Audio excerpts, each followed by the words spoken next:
Have you ever been there and you've always wondered, how do I get a land title, or what does my certificate of title mean on the blank sheet of paper that you always get at Land Commission? In today's video, I'm here to talk to you about what happens when your land title is damaged or destroyed. I'm also here to talk to you about the essential features of a valid land title or certificate of title.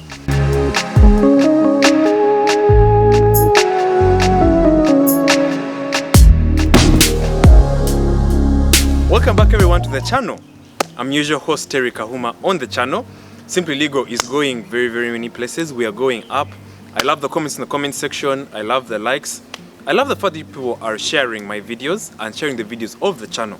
Scratch that. Simply Legal is not my channel. It is a channel for the community, by the community, and with the community. So, like as promised, the video, or the reason why I clicked this video, is to find out why or how to get a certificate of title or a special certificate of title. But before I tell you what to do when your certificate of title is damaged, let me first tell you about the essential features of a land title. First of all, what is a certificate of title? A certificate of title is basically your land title. This is given under the Registration of Titles Act, Section 2. In most of these acts that I give you, there's always, if you go inside the act, you always see Section 1, Section 2. Section 2 gives you most of the definitions of what's embedded inside the act. It could be the Firearms Act, the Land Act, whatever it is. So therefore, we know a certificate of title to mean a certificate that is given to you by a registrar or by the land registry. So basically, a certificate of title that you always see on your land title is what is called a land title in accordance to Uganda. The Registration of Titles Act Cap 230 is the one that governs everything concerning land transactions. It gives us all the technical bits and know-hows about everything concerning transactions on land. So, now that I've told you what a certificate of title is, let's look at the essential features.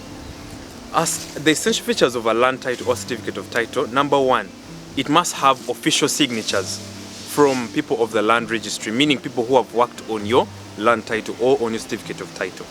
It must also bear things like an encumbrance page and a blue page. I want to dwell more on the encumbrance page. An encumbrance page is that page which shows you whether there is any encumbrance on your land or on your land title. Many times I've talked about a caveat. I'm almost singing a song on it. I've talked about things like a legal claim or like a mortgage, especially mortgages. I'm going to do a video on mortgages very soon, so stay tuned to that. So basically on the encumbrance page, an encumbrance in accordance to the real world or in the English dictionary, an encumbrance is a barrier, something that's stopping you from going forward. So basically this means that an encumbrance page should have things like a caveat, should have things like a mortgage, whether the previous landowner had mortgaged their land title to get some money or some other property. So basically an encumbrance page is something that shows that the land title is totally free. The certificate of title is totally free. So that is something that most people should look through or look at when they are buying a piece of land or attaining the certificate of title from the previous landowner. The certificate of title must also bear things like the block number. Like for example, that I've explained to you on the channel many times, the different kinds of land tenure systems we have. We have leasehold, we have freehold, then we have Milo land systems, of customary. So on the certificate of title, you see there block number this, folio this, or leasehold, which is LRV. So the block number must be stated on the certificate of title. Then we have official seals from the government office which is in charge of your certificate of title. It could be a land division, a land registry division office, something like that. Now, there are also additional features which are expected on the certificate of title. For example, the email address of the person who is giving you the land, the phone number, and also these other personal details, the NIN number on our national IDs, the national ID number. So if it transfers to you, then all those things become yours. Like for example, if Terry Kahuma is the one buying the land, it should include my email address, should include my phone number, my national ID number, which is the NIN number on the national IDs. For those who are foreigners in Uganda, you can't buy land. However, if you want to do any transaction on the land like leases, you must always look at those things. The national ID of the person who is giving you the certificate of title or the land title. that aside, now that I've told you everything about a land title or certificate of title, you must be wondering, what happens when your certificate of title is damaged or destroyed? There are many situations where people have their land titles burnt, or it's destroyed by water. It could be just washed away by water, or it could be trampled on, or anything could happen.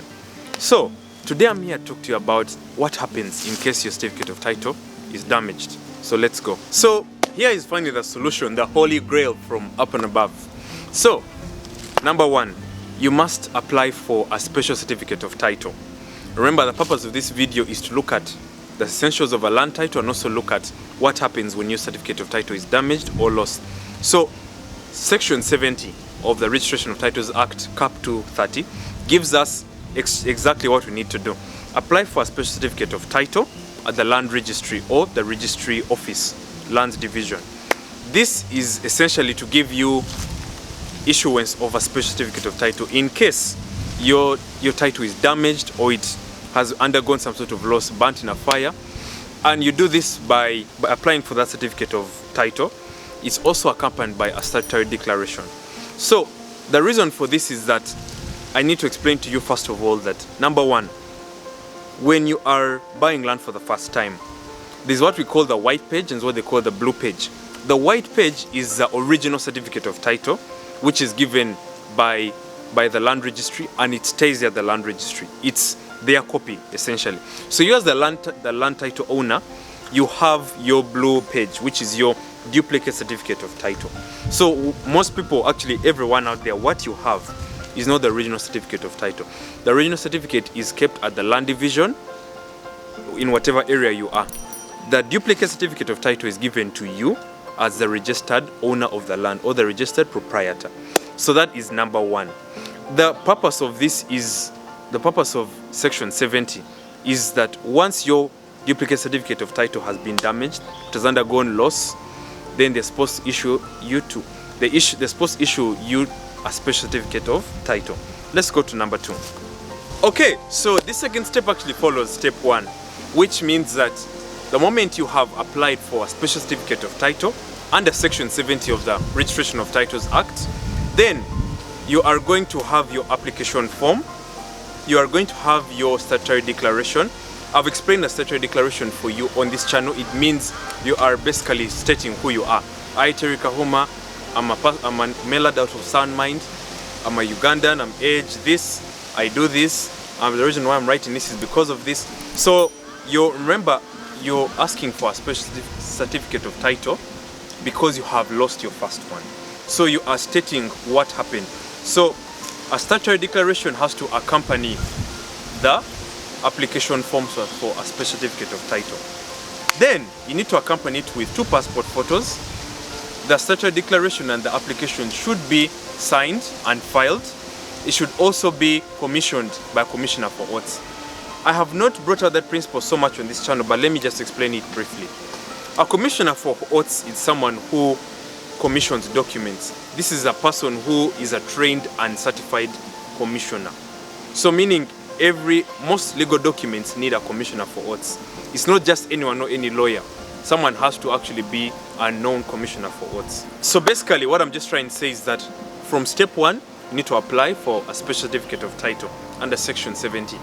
Then that certificate of title application needs to be accompanied by a statutory declaration, which basically explains who you are, what you want, what happened to your certificate of title, and why you're applying for a special certificate of title. Then you also need to accompany it with 2 passport photos. It needs to be signed and commissioned by a commissioner for oaths. It also needs to be signed by you, by the way, who is the person who is asking for a special certificate of title.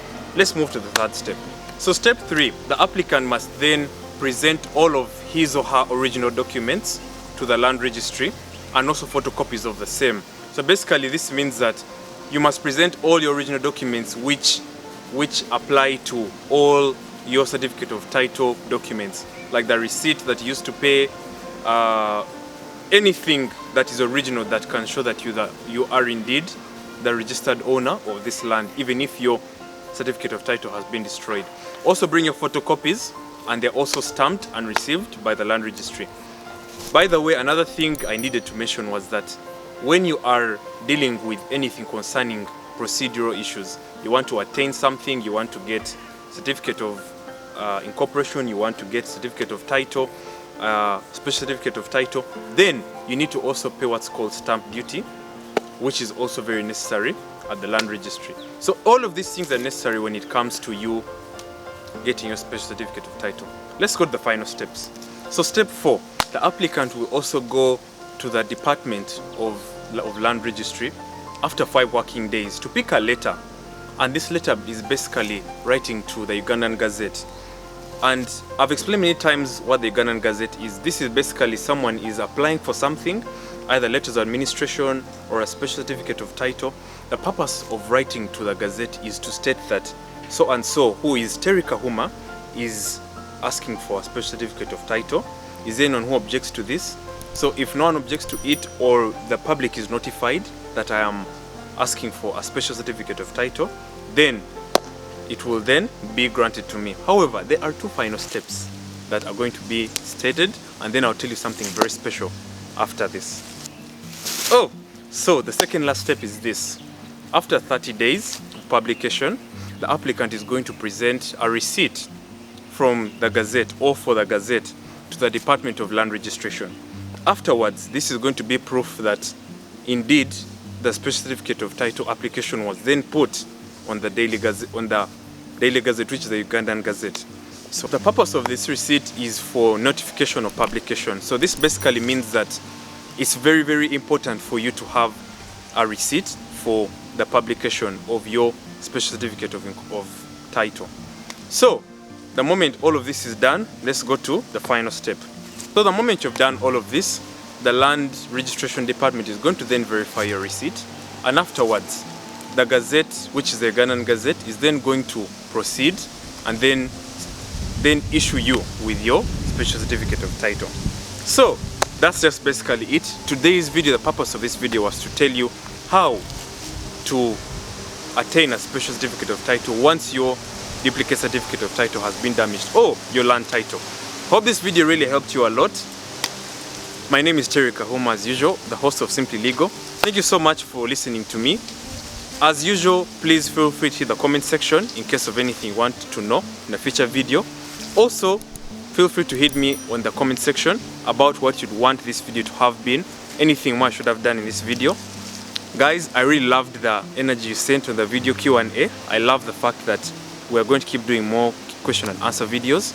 And please hit me up on my social media platforms, Terry Kahuma on Instagram, Facebook, Twitter, Snapchat, TikTok. I hope you guys enjoy my videos on TikTok. I love the way you guys are showing me a lot of love on TikTok. Also, be sure to keep sharing this video to people who you think are going to love this video. Keep liking the video so the YouTube algorithm will then continue blessing this channel with more and more subscribers and likes. So until next time, I remain yours truly, Simply Legal, out. Bye.